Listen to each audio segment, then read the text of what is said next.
They had the thought and they weren't sure how to proceed, and now they feel invigorated. So Yeah. I'm happy that you've invited me back to share on starting, the Yeah. starting process and what you have to do. Well, what we really loved about your presentation, which is the gist of your book, Yes. is that you reminded people that you have to put, the king God first. in front of everything and let Yes. him guide you in what you do. Yes. A lot of the times we forget that we need him until it's hard times. Yes. We forget to thank him for, the positives. And when things are going good, you can forget. Yes. So it's important to start there, and I think that's a good start, yeah? Yes. So today we're looking at jump starting your own business. We just said you need to put God first. Yes. So maybe you definitely. need to start with a conversation with him. Yeah? So Okay. take it away. Okay. Well, certainly I believe that God puts desires within us. So sometimes we have a desire to do something. We have a gifting. We have a love, and we think it's just. I don't know why I love, as you said, baking so much. Or I don't know why I'm so attracted to writing or whatever the case. But that's often a divine gifting that God has Yeah. placed within you, and you now have to develop that and grow that and build upon that to get to the place where, because God wants us all to be successful in our various areas. So we want to get to that place of success, building upon what He's already birthed within us, Yeah. so to speak. The thing about it is, and I mentioned this on the last show when you were here, Yes. there are a lot of people who, they can take up a paintbrush and in a matter of moments, they can paint a picture like nothing else. Yes. It's easy for those people to identify where their talents are Yes. and what their talents are. For other people, you have to think about it a little more. And when things come easily to us, we don't necessarily see it as a gift. Yes. For example, there might be somebody who can cook really well, and everybody always comes by, what are you cooking today? What it tastes so good and stuff. And you just think, hey, I can cook good. You don't think everybody can't do this. Yes. Or I can make some money from this. So how are you able to move from that idea? I think this is a tag for one of the agencies out here, whether it's Yes or from idea to enterprise. How are you Yes. able to move from that initial thought of, I'm home during the day now, I can cook, some food. There are people who are always looking to come by. Maybe I can start out with maybe 20 lunches and then look to grow my business from there. How do you move from that idea to putting it into action? Yes. Now, there are very many, sometimes some persons have several giftings, and it's a lot easier, as you said, to identify what is my area of gifting. And some persons, they have to search a bit more, but often it is in what you love to do. When you're doing it, you find that there's a satisfaction in that. I do want to rush to add that doesn't mean that immediately you can start a business from what you love just because you love it. That's not enough. And for years we've been told once you love it, go after it, and that's enough. But that's not enough. There's some more that we need to do. We need to add some things to that. Okay? Now there's market demand. We need to look and make sure that yes, we love to bake, but is there a demand for our specific product? And you might be able to find there's another product that you're able to bake. Maybe you love baking. I think you spoke about sweetbreads in your introduction. Maybe you love baking sweetbreads. But right now there's a demand for maybe whole wheat sweetbreads because persons are looking at living healthier. A healthier option. So you need now to fine tune whatever your gifting is, whatever your passion is, whatever your desire is, and match it with business abilities, business skills, looking at the market to see what is the demand for your product or service. When we talk about demand and supply, people might get a little nervous. That's economics, supply and demand. Yes. But basically, it doesn't have to, and when we're talking about researching, we're not necessarily telling you have to go there and pay cadres or somewhere else to do a big survey for you. Ask questions. Yes. So you're talking to family members, people in your circle. Some outside of you might be at the bus stop one day, and people, and you start a conversation. So you like sweetbread, what Yes. types of things do you like? And that in itself is research as That's well. research right and there. then a lot of people have the internet too at their disposal. Yes. So you can go online, and a lot of people are interested in, commenting on your status and that kind of thing. So maybe Yes. you could put up one day, if there was sweetbread available that had, I don't know, 12 raisins in each one, would you be Yes. interested in buying it? That's an All of excellent that can idea. count as research. Yes. That's an excellent example. Thank goodness that we live in this age now Yes. where we have, I don't know if you want to say free access to the world at large, but we can find out from persons how they feel on topics and so on. And you don't have to necessarily go to a research company, as you said, although the research companies also have their place as well. As a business mentor, I usually come in at the start of the business and help persons make decisions in terms of, yes, they might feel that I love this sweetbread. This is the traditional sweetbread that my granny made, and yes, that could be as using the same example, that could be the side product. But we want to see what is the best product that you can make or service at this point in time. So we go through that, and persons might say, "But I can't afford a business mentor or what have you." But sometimes the question is, can you afford not to have a business mentor? Because if we look at all the successful persons that we know of, whether nationally or internationally, they all had a business mentor. They all had a mentor in their life, someone that has been there, someone that is outside of their immediate circle that can offer an objective opinion. And you want not just an opinion, but you want somebody who's a professional in their specific Who can field. give you some direction. Exactly. Yes. Exactly. That's the So interesting part. you can have a business mentor come in. I'm not the only one on the island, and share and help you to shape your business, because we have many things to look at after that. But it's easy once you can go through the steps, because you set out a strategy and you follow them to the end. And we spoke last time about small beginnings and growing from there and building upon that. So that's really the first step, is to make sure that we know what is it that we want to do, and then we want to build upon that, basing it on what the market is demanding, or what people out there, just to put it in simple everyday language, what people out there want to buy from you. Yeah.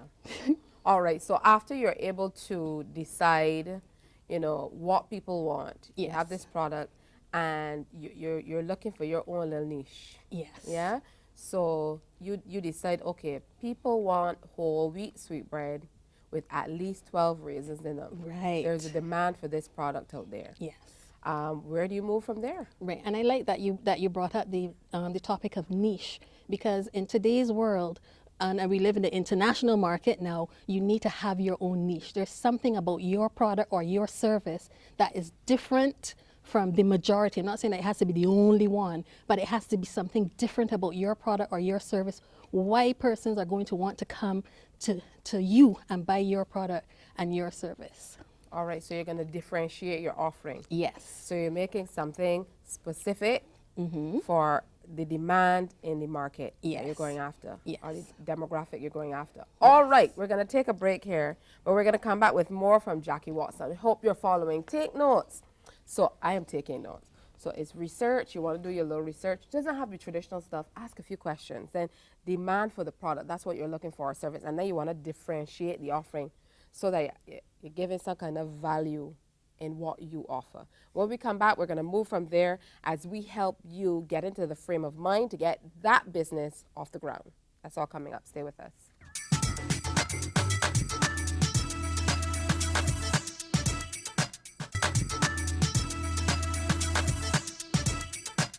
Welcome back. We're sitting in with author Jackie Watson, and we're trying to help you get your business off the ground, jumpstart that business idea that's been sitting at the back of your head for the last few years, and you're just saying, I don't know how I'm going to get it off the ground.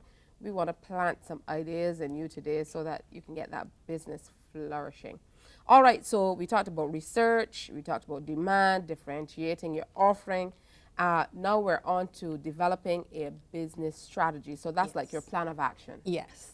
And we spoke about business plan the last time that we were here, and this is all part of your overall business plan. And a business plan is very important because it gives you guidelines as to the path that you're going to take, the next step that you're going to take, so that one, you know what's the next step, and also others know, because sometimes there are persons who are going to be investing, there are persons who might be loaning money or whatever the case is. So you need to have a business plan. And I would say a business, yes, you can go on the internet and do a Google of a business plan, and you might have hundreds of thousands of options, some of them contradicting each other and so forth. So that's why in my book I have given you a sample or a template that you can use, and this is one that you can take anywhere. You can use it in your business, or you can take it to an institution or what have you, and know that they would recognize that you've done something, you've taken action, not just gone online and done some Googling, which is good. It's always good to do that as well. But you want to make sure that the persons know you take your business seriously. Yeah. So you're setting out exactly what you're going to do. And everything that we share here today is something step by step, but there's also a numerical side to it. So we're going to start a little bit at costing your product, pricing your product. We're not going to go into technical details, but just this is something that you need to have in mind.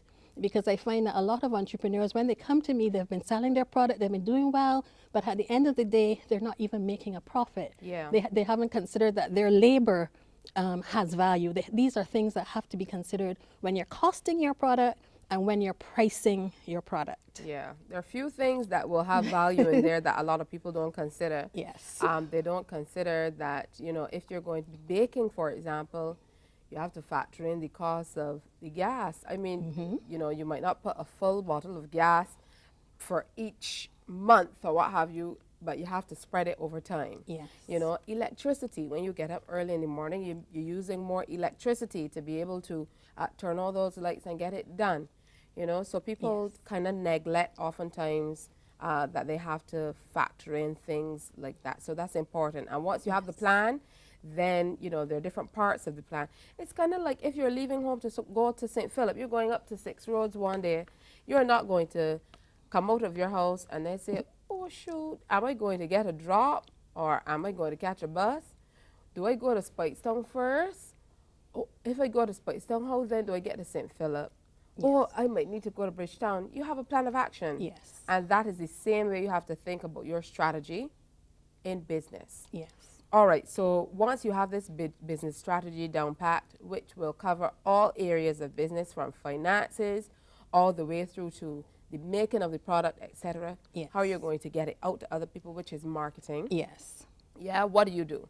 Yes. I actually like the example that you gave of using the bus to go of us from one place to another, because you're at one place dollar value and you want to get to another place dollar value as well, and the business plan will help you to get there.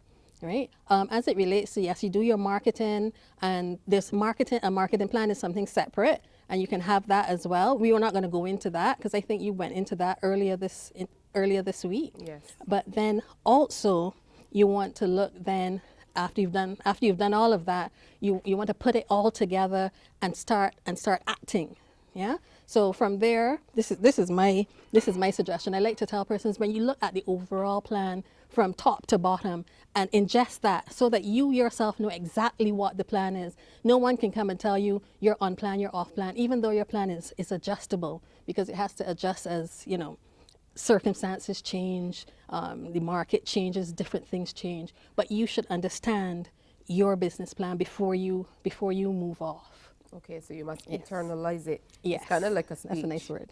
It's kind of like a speech. So you don't want that you're delivering a speech and then you don't know what's the next line, so you mix up the papers and then you have to be searching for it. Yes, yes. If you internalize it, you know the gist of how it should go. Yes. So that's important. Yes, and what is weighing on a lot of persons is the financing of the business. And I know that, you've invited me next week to talk about financing the business. Mm-hmm. So we will share that next time I'm here, God willing, on the various ways that you can finance your business. Because once you've put together these figures and you know what's needed to effectively start and run this business, then you also need to have finances. Now, sometimes it's not as big a task as we think.